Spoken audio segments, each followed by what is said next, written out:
দেখো বন্ধুরা, আজকে যে রেসিপিটা নিয়েছি, আজকে অনেক দিন পর তোমাদের সামনে একটা ভিডিও নিয়ে হাজির। এই দেখো আমি নিয়েছি এখানে কাঁচা লঙ্কা, পেঁয়াজ, রসুন, আদা, আর এখানে 3টে ডিম আর আলু সিদ্ধ। আমি এটা পেস্ট করে নেব এখন। এই পেঁয়াজ, রসুন, আদা, কাঁচা লঙ্কা এটা পেস্ট করে নেব। আর আলু সিদ্ধটার সঙ্গে তোমার ডিমটা ফেটিয়ে এটা বড়া করে করে তারপর করতে হবে। তোমরা একটু দেখো কি ঠিক বড়াও না।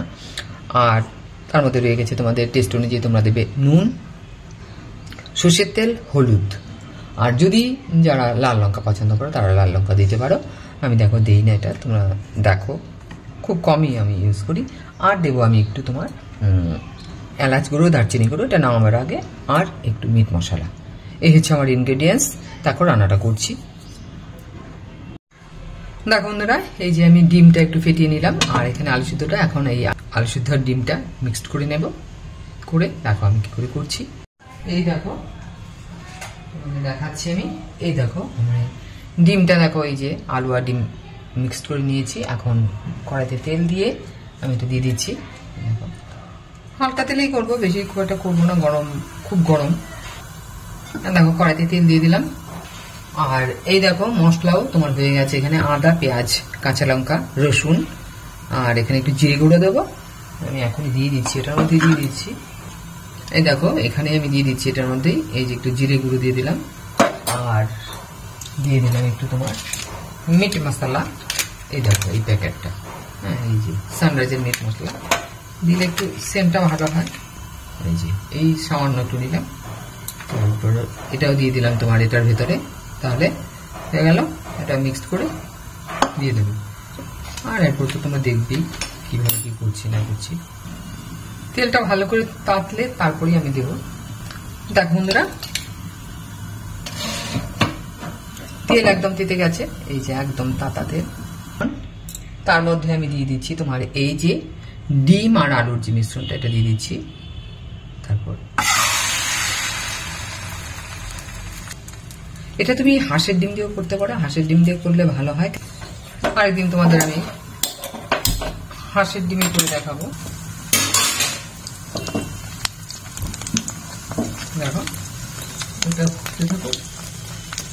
আঁচটা একদম কম করে দেবে, দিয়ে এইভাবে ঢেকে দেবে। আস্তে আস্তে এটা হতে থাকবে।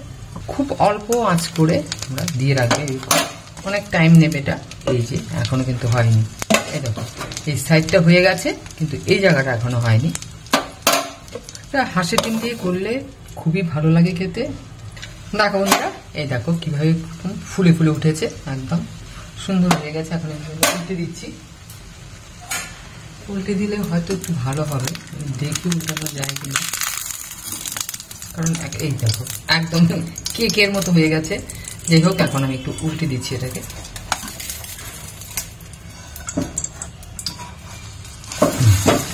একদম কেক। যে দেখো এটা হয়েছে। এখন এটাকে আমি পিস পিস করে নেব, করে রান্না করব। আলু তো দেওয়াই আছে, আর কিছু দিলাম না। এই হয়ে গেল। দেখো বন্ধুরা, এই হয়ে গেল তোমার এই যে ডিমের এটা করেছি, এই হয়ে গেল এটা। এখন এটাকে আমি তোমার পিস পিস করে নিচ্ছি। দেখো এখন এখন এটাকে আমি পিস পিস করে নিচ্ছি।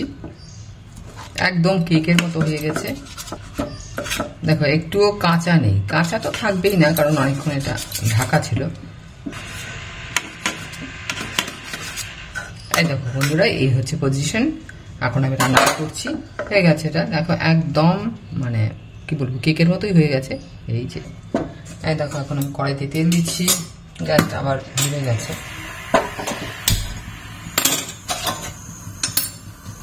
দেখো কড়াইতে তেল দিয়ে দিলাম। দেখো বন্ধুরা, তেল একদম তেতে গেছে। এখন আমি দিয়ে দিচ্ছি এখানে মধ্যে একটু পেঁয়াজ। এই দেখো একটু পেঁয়াজ নিলাম।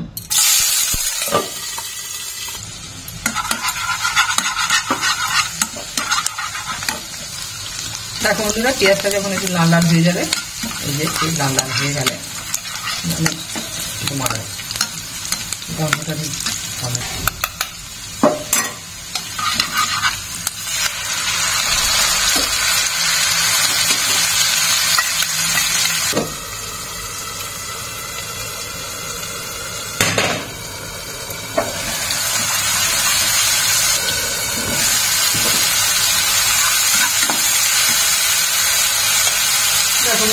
দিয়েছি। এখন দিতে হবে একটু তোমার হলুদ আর নুন। এই দেখো একটু হলুদ দিয়ে দিলাম,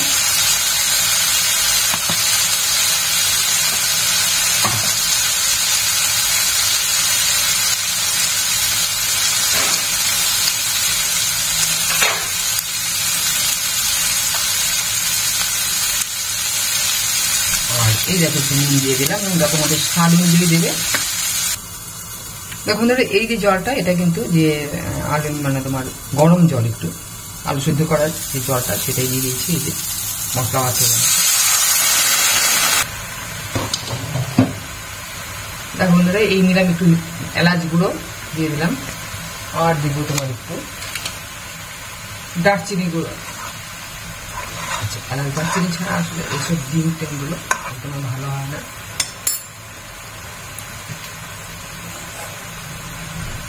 আর এর মধ্যে আমি দিয়ে দিচ্ছি তোমার এই যে ডিমের গুলো। এই হয়ে গেল আমার ডিম আলুর একটা রেসিপি।